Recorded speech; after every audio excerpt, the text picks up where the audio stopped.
KP ari tekkinde posuji mon onon yidbe moftude e hutrade kopreji mon cadele mon ngasi halabi cer ya Play Store wala Google Play mbada télécharger KP keba application ma posma tekka kopreje pofta KP ngande ko kanyum buri webde do e nder leydi Sénégal to banginel dugol kalis hay mbudo ay yobata tirade kalis hay mbudo ay yobata mbele KP ko don haadi mbien ala so tawi ko automa jogida a ari e station ngaji EDK a sodi gasoil do ponoda yobde ujunere kala ko temedde jeenay mbudu jobata walla nadda koy boutikaji amen low press kala ko codda jobirda KP ene jogi ko ustantuma to bangi nganyari posma walla ko jolof chicken codda fof ina jogi ko ina ustonoma KP ina tawe e nder réseau ji mum din station ngaji EDK gonde nder jokli Sénégal kala e kubal wat télécharger KP njeya horema njeya jawdima mbemna ngurdamma.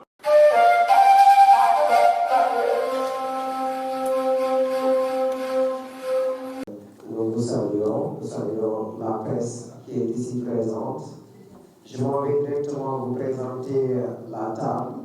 donc les panélistes qui sont ici avec moi. Votre modérateur, Djibril Diaw,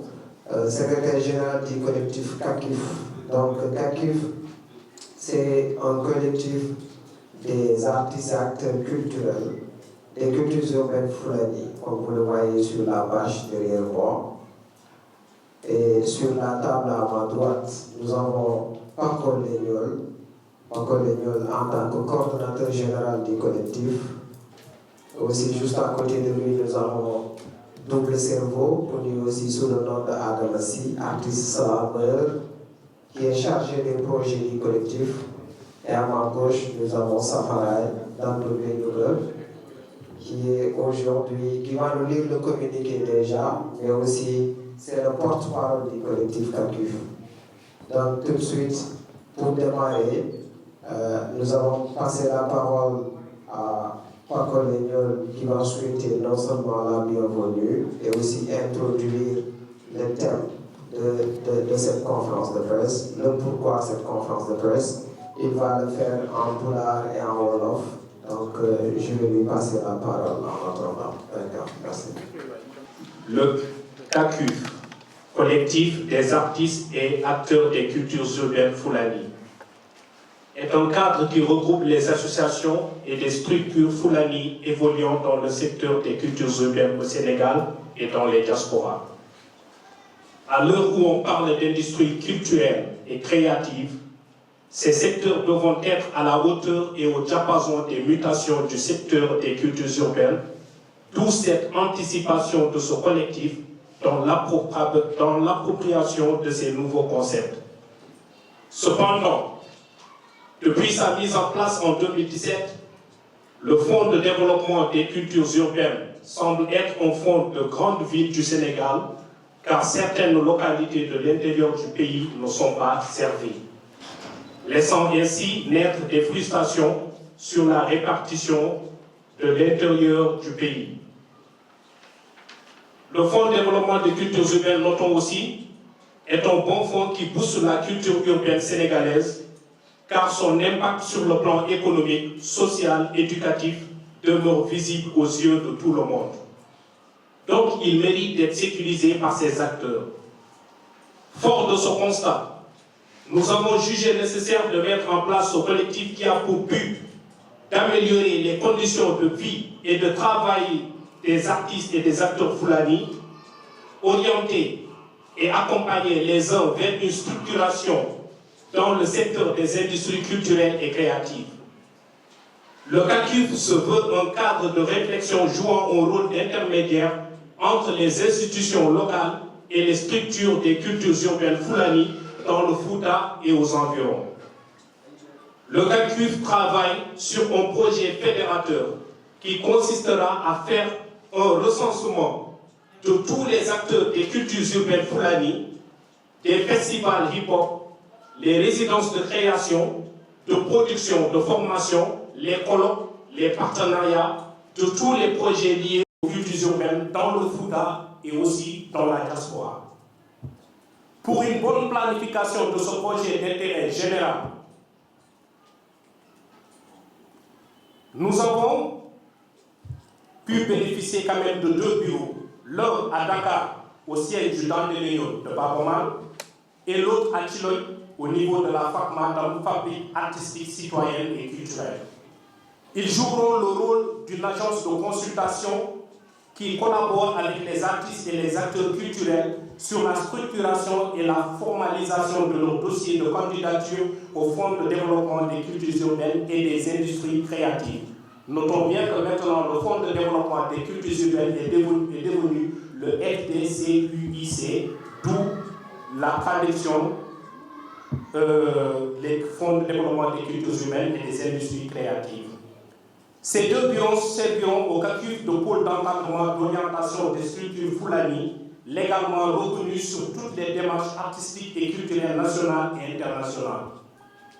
Nous voulons rompre définitivement avec l'informel et tendre vers l'assainissement du secteur des cultures urbaines pour une professionnalisation des acteurs et des artistes Fulani. Le monde culturel étant une sphère des affaires qui repose sur le réseautage, pousse son collectif à jouer sur le mot Fulani pour s'ouvrir aux autres pays de l'Afrique de l'Ouest, partageant avec le Sénégal une langue commune. enen jogui caɗele nomin ƴewde ha min ƴewtidi min jii caɗele men ɗum ɗo ne jeeya hen manam banggue kayitaji en jarani ɗon structure uji kewɗi nen ɗo e ngala kayitaji min jii kadi ni wonɓe gandanɗa hoorema kadi ni kumpitaji gueɗe windude projet walla kadi ni eɓe jarani oɗon banggue sa ala kayit a ala projet mi sikkani soko tawi ma wawa hebde e fond des cultures urbaines ɗum woni noon hande collectif o dañi bureau ji ɗiɗi bureau goto gonɗo ɗo e Dakar e bureau goto gonɗo Matam to Thiloy bureau ji ɗiɗon ɗiɗi hande woni golle mabɓe ko 12 kala artiste mo gandanɗa hoorema aɗa yiiɗi fewnude kayitaji ma kamɓe ɓeɓe duusi eɓe gandinima holɗum poɗɗa addude ha mbawa dañde kayitaji ha mbawa dañde récépissé walla ha mbawa dañde minéa ɗum ɗon noon sa dañi ɗum joni kamɓe kadi ni e mbawma dusde ha mbawa kadi ni windude projet ma soko tawi aɗa wawi windude projet ɓeɓe duusi hen jaggodiron bindon projet o ha feewa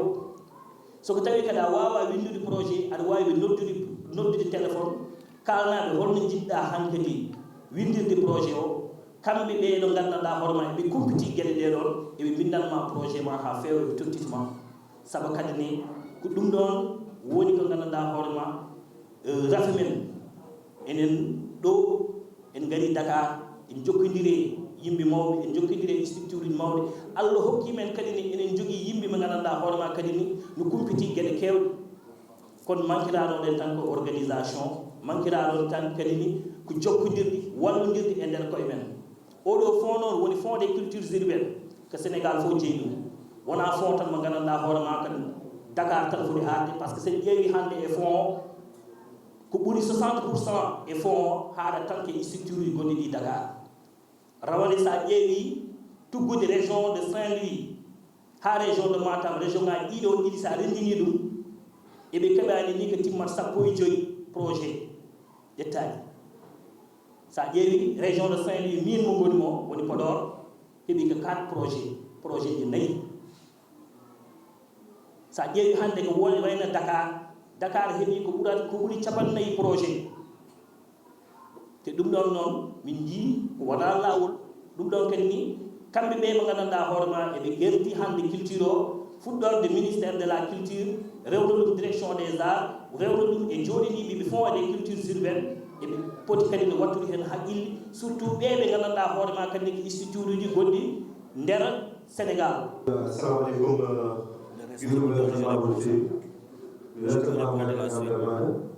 Donc bien yande nde ko yande jogonode depuis duuɓe kitale e to toon noon ko wiyete ko hunde foof tan ko ma yonta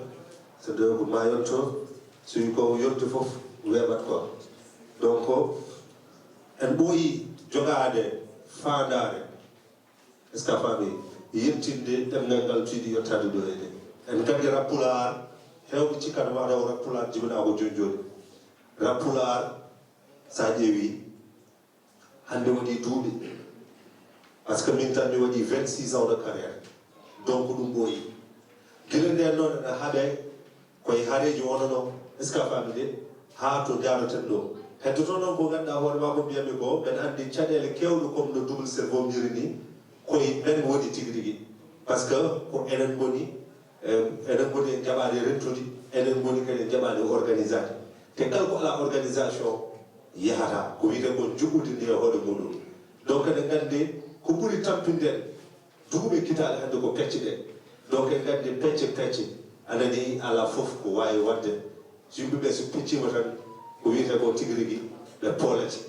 donc woni doole nde woni yimɓeɓe gona haɓɓere walla gona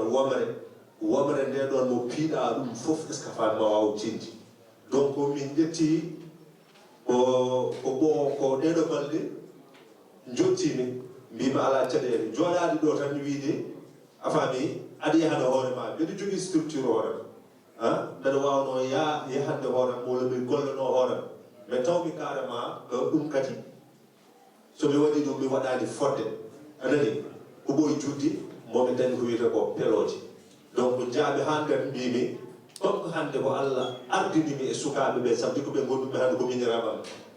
ko min woni mawniraɗo donc ko min foti noddudeɓe mi rendinaɓe somi rendiniɓe min ƴeewa mbawi wadde donc ko ɗum ɗon waɗa hande jaaɓe noddumaɓe goto a faami te kala mabɓe mo noddumi kadi machallah ittini kam gueɗal heeɗima kam kadi ko wiyete ko confiance par ce que aɗa wawno noddudeɗa ɗo kadi aɗani wasa heɗade ko kalata walla wiya carrément haaju mum ala hen mais machallah ɓe kolliti dal grand minen amin caggal Allah caggal maɗa famide kala ɗo nodduɗa ɓen min noto a faami mbeɗa wawi wiide hayso tawi mbi addi yiyande ndeɗo ko kamɓe goni doole ɗe sumno wonano kamɓe ndeɗo jonde waɗata donc min noddiɓe min jewtiri min pamodiri est ce que a famidi e wiide carrément hankkati ko wonno nattat wonde oɗo collectif o daraniɗo hankkadi ko rap o walla mbiyeɗo culture urbaine fulladi o ƴewde dusde ɗum nawde ɗum to woɗɗi sukaɓe ɓe kala majjunoɗo hen dartereɓe est ce que kala mo famani pamɗinen est ce que a faami de ƴeewen fewɗidde gueɗe ɗe ha feewa jogoɗen ko wiyete ko juggude te kadi ɗum ɗon Allah yanti hen adani nomin jeehi kadi min disni ɗum ko wayno hande jaalal men woni Elhadji Baydy Mal nomin disnimo kanko e hoore makko kanko e ménageur makko adani kanko o wi min tigui rigui ɗum ɗo ko koɗɗe makko yaɗe kosam makko galle kanko dal ko wawi wiide woni siège makko mo jogui o udditanimi min damal o udditini min o rokki min toon bureau ganduɗa hoore ma ko bureau gollalgal scafani somin ɓelama ɗi min puɗɗo janggo donc ɗum ɗon ko yettere Allah ngalaɗo muɗum ko meeɗa sabdi ko miijotono walla ko hoyɗotono duuɓi kital ko ɗum Allah rokki min donc ɗum ɗon ko yettere Allah min jettiri hen Allah ko ɗum ɗo woni ɗon ɗiɗo a weltanama no fewi ko ceerno Thiam ɓurɗo andirede Met MC ceerno Thiam a tawtorama lancement oɗo collectif a haayi ko woni baɗɗi fayida tout à fait min jinno kala ɗum heddi holno jiruɗa gueɗe ɗe e beele aɗa jogui hen aussi yakar c'est très important mbeɗa jogui hen yakar parce que tout simplement culture pulaar ne heydi ɗum ɗo ene ɗumɗi ɗum ɗo saabu hande minen point faible amen tan somin jaltini min dañata soodoɓe donc il est temps que public o waɗe sensibilisé woni on combat ɓurɗo mawnude ko artiste uji hande daña moyen daña canal uji gandanɗa hoorema koɓe defata ko so yalti ɓe daña ñamoɓe tu vois un peu ce que je veux dire par ce que minen min ngala marché musique sa ƴeewi a waɗat son belɗo mbaɗa son boɗɗo fayde mais ça ne marche pas et non problème o woni ko sollum que la population doit être sensibilisée c'est-à-dire ɓe dokke accès andude an sa yaltini son holto mbaɗa ɗum dañde aɗa wawi nandu boostap walla min ƴeewa wadde partenaire avec les opérateurs téléphoniques exemple hayso simple crédit ma joguiɗa aɗa wawi sodde exemple min ma chanson directement exemple tu peux télécharger mon album joɓa 500 walla 600 francs tu as quelques morceaux ainsi de suite donc nous c'est un gros combat à mener actuellement donc l'autre ko hollum ko passion min mbiyatto musique min jiiɗi ɗum passion mais min jiiɗi ko actuellement passion yo wonto profession minen artude min mbatta wurde carrément la musique watta jibinana men khalis tu vois un peu ce que je veux dire et ɗum ɗon kadi oɗon gandi la musique est un moyen de communication ça contribue beaucoup e ko fate pinal e ko fate social e ko fate institut donc il faut qu'il y ait un moment artiste aussi mbawa wonde dans des bonnes conditions et ɗum ɗon ko c'est la population c'est le public kañum way addude vraiment caggal des projets et tout ko kamɓe pour addude on support de communication quoi, on support de force et fof quoi.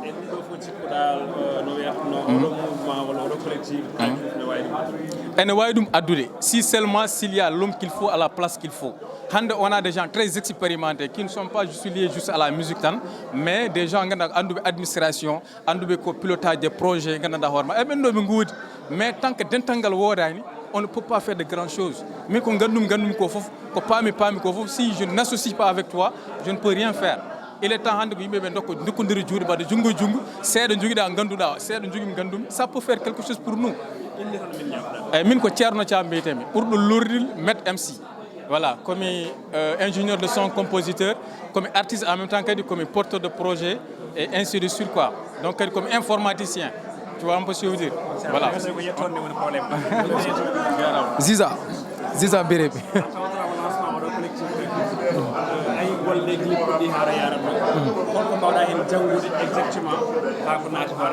Voilà, bon, min jangumi hen ko collectif o peut-être que solution addani solution woni donc kala joguinoɗo problème de production, kala joguinoɗo problème de formalisation woni ƴewde kayitaji, par ce que enen hewɓe men natata kon ko nadde pour nadde, mais a jogata kayitaji, a jogata ko carte, a jogata ko hay projet go, par ce que enen en keewi artiste aji ɗi ngala carte artiste, te sa ala carte artiste a wona artiste. C'est comme si jiya journalisme ala carte presse hol hen événement ji a ala accès nadde a natta, donc sa ala carte artiste aussi feti ko a wona artiste. Donc mbaɗa sikki oɗo collectif ko wonanta ko solution pour les artistes, donc pour kala gandanɗa hoorema dillowo e culture urbaine mo Pulaar. Oui, bon, mi weltanimama ko adi fof ane ka champion ka danan min beltanima yeɓiyankoɓe Pindi TV. Donc ko weltade ko adi fof arde tawtorede collection baɗoɗo ɗo hen hande o. Donc sa yi ɗum ɗo ko initiative baɗɗo nice, initiative mo ganduɗa min panno ɗum ko ɓooyi. Minen goni boyuji ɗi ɓe ganduɗa battindi arde e game o. Donc somin jii mawniraɓe amen gumminima ko wayni, donc min jogoto cuusal rewde caggal mabɓe. Donc hande ko waɗa ɗo henne ko machallah min beltima kadi min ñaago Allah nde affaire o wawata yaarude yesso quoi. Caggal nde jiɗon lancement ko haala hen ko ne wayno leydi, est ce que onon sukaɓe entre guillemets ene jogui darde poɗɗon darade walla darade ha oɗo collectif wawa wuurdude? Oui, effectivement affaire o bon koɓe namdi ko d' ailleurs emin puɗɗi daranade ɗum woni côté papier ji, dañde carte SODAF e dañde Neleya en eko way noon. Donc emin hen min personnellement mi dañi carte am artiste yalti e oɗo mois mo gonɗen. Donc Neleya o kadi aussi nane en cours pour wawa waɗe dépôt ha wawa parde. Donc somin jii ɗum ɗo min jogui cuusal emin jogui hen weltare kadi mawne ko ganduɗa par ce que avenir o mine emin ɗo ko joni min puɗɗi. Donc somin jii ko wayni ala komin mbawata arde sowona arde hen min naara hen min jagga hen kala to min mbawi darade min daranoɓe hen komin mbawi wadde kadi min mbaɗa mbiyata leñol ngol ne wawa yitade hen hoore muɗum. Ko adi fof bandiraɓe sehilaɓe on calminama, donc ko weltare wonde ɗo vraiment e Pindi TV, haaldude yeeɓiyankoɓe fidèle wonɓe Pindi TV fuutankoɓe fof oko dokke Allah gorko mon ndendori kaƴen. Voilà, donc kacif no mbirɗon ni ko collectif des artistes et acteurs culture urbaine Fulani. Sa ƴeewi tan wonto fuɗɗa wonto yimɓe gummi guila ko ɓooyi jiyani koye mumen e ko mbaɗat ko heddoto komin mbaɗat ko fina tawa ene woodi base mo jomum foti wonde, aɗa foti heftinede gandeɗa mbaɗeɗa reconnaître juridiquement. Ça veut dire artiste e hoore mum hande cofo ma jogo permis, hande artiste e hoore mum foti jogade ko wiyete ko carte d' artiste, mais ne woodi e document ji kewɗi poɗɗa jogade hande hay sa dañi contrat à l' extérieur tawa dañata caɗele. Artiste o hande sene jogui projet mo yiɗi wadde so festival ngalunen ɗo e leydi, aɗa foti yaade mbaɗoya toon demandé kokkeɗa, mais sa ari tan a wi min komi artiste a wawa andede noon ko kayraji mbawi hollidde ɗum. Donc hewɓe ne mbaɗa musique o taw ganda ɗiɗon kayraji no keɓirto, taw ganda vraiment laaɓi ɗi poɗɗa rewde, hayso tawi wona fond halis o aɗa wawi jogade événement à l' extérieur jiɗɗa invitede, mais taw won document ji kewɗe a ala ɗum a anda no heɓirto. Donc min mbi pourquoi pas enen ko heewi e jiyaha musique meɗen aussi yahani nden mbawen mawninde koye meɗen, par ce que neɗɗo a wawa sabbade ha woɓɓe mawninma ko an wawi mawninde hoorema. Hande fulɓe ɓe hewɓe koye mumen ɗo ko jannguɓe minen fof min jangi min keeɓi diplôme aji jannguɓe andanɓe ɗum ene mbaɗa projet ji pour woɓɓe pourquoi ɓe mbawa jooɗade ɓe mbawa wallude fulɓe hono mumen donc min mbaɗi créé oɗo collectif gandanɗa hoore makko 12 ɗe kala artiste bawɗo arde ene jogui projet 12 de kala artiste jillotoɗo papier ji eko faye ça veut dire affaire wona projet tan ça veut dire musique yimɓe ndin famde ko hunde ko heewi ko ene mawni par ce que hande musique hay ko jeeyara o ko produit donc kala ko yeyete wonti produit el foti jogade registre commerce ça veut dire gandeta ene woodi ko wiyete ni ne heewi gueɗe kewɗe gandanama procès mo mbawɗa jogade donc holno mbawɗen wallidde ɓeɗon sukaɓe il faut ko wooɗa andanɓe ɗum fellitɓe famanɓe ɗum jooɗo pewna collectif o jiɗɗo foof ara jooɗɗo e mumen haala ko yiɗi ko ɓe mbawade ɗum orienté e laawol ngol yoɓe pam noon affaire wona gratuit par ce que ma waɗi sikkiɗum ma tan ma adu projet ma balleɗa bindanɗa jaaha projet ji ɗi walla document ji ɗi sadi waɗa déposé ko haalis namde kala bawɗo arde ma collectif o holluma oɗo somme ko ɗum ɗo heɓirto oɗo somme ɗum heɓirto a wawa noon windude projet o collectif o jooɗo walluma no mbawɗa windirde projet o est ce que a faami et en même temps ne woodi contrat ji kewɗe ne signine tawa anda contrat no foti signirto ɗum ɗon foof collectif en wawi jooɗade hollirma vraiment waɗma accompagné kadi haɗani ɗon tan e ɗum ɗo ɗon ɓe jiiɗi wadde à telle sorte que sa ƴeewi e jiiya ha en peññina ha nomination ji kewɗi ne mbaɗe e sénégal a yiyata hen pullo fo ene waɗe est ce que hayso banggue artiste aga hayso waɗama haɗata koye préliminaire ko premier ɗum ɗo yettoyata o oton niveau pourquoi pas collectif e hoore mum so Allah walli ɗum joguima doole watta wadde vraiment nomination ngaji taw koye nder fulɓe par ce que enen gandi koye meɗen enen gandi wawɓe enen gandi forɓe pourquoi pas e mbawa mawninde ɓeɗon donc ɗiɗon ko projet ji aussi gondi hen ene heewi vraiment ko foti waɗede festival ɗo e Dakar concert aji vraiment waɗe accompagné des artistes fulɓe ɓe donc ɗum wonen ko MC Kassé mo almuɓe hip hop from Diamoguel e Kine Kañi a ari a tawtorama lancement oɗo collectif biyeteɗo Calcul dendinɗo artisteɓe e nanankoɓe salamin mbiya tawi ko wuurɓe e guure mawɗe ɗe en ji ko haala ɗo ko e ko golla ɗo ko en tant que artiste ɓe yi hen hoore bon min mi yiyen hooram kadi mbiɗo welti kadi aussi ko waɗa ko kono ɗum ɗo ɓooyi soynede ko joni saami nde hocca donc min belti kadi aussi ardiɓe ɗumen ɓe ko wayno général Paco e wonde double cerveau e safara e aussi e woɓɓe wonɓe hen quoi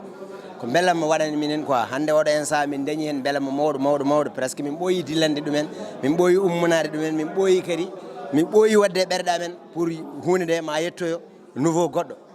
hande Allah hoddiri aussi kadi min mbaɗ ɗumen ɗo enam min mbawa kadi feññude caɗele amen gonnoɗe e nder mouvement amen hip hop momin goni hamin mankira ko heewi hande min dañi beelamma e weltare aussi arde ɗo enam hollirde caɗele muɗum hollirde kadi aussi ko mankira ko mawɓe anduɓe gueɗe ɗe ɓe kadi aussi ɓe kaali gueɗe ɗe no yarata ni donc ko beelamma waɗani minen en tant que artiste ko holɗum paɗɗa e oɗo collectif bon min gam ɓe ɗamini hen ɓamtare mbiɗe ɗamini hen kadi aussi kawral presque min jii hunde nde vraiment machallah rapport aji ɗi foof gari mélomane uji ɗi foof gari ɓe nangui hen kadi aussi des presse aji ɗi foof gari journaliste uji ɗi hande ala foof keddiɗo quoi kadi masse spécial weltanade aussi Pini TV donc voilà min beltinimaɓe kamɓe foof kadi ɓe darime darde tinde quoi machallah ok merci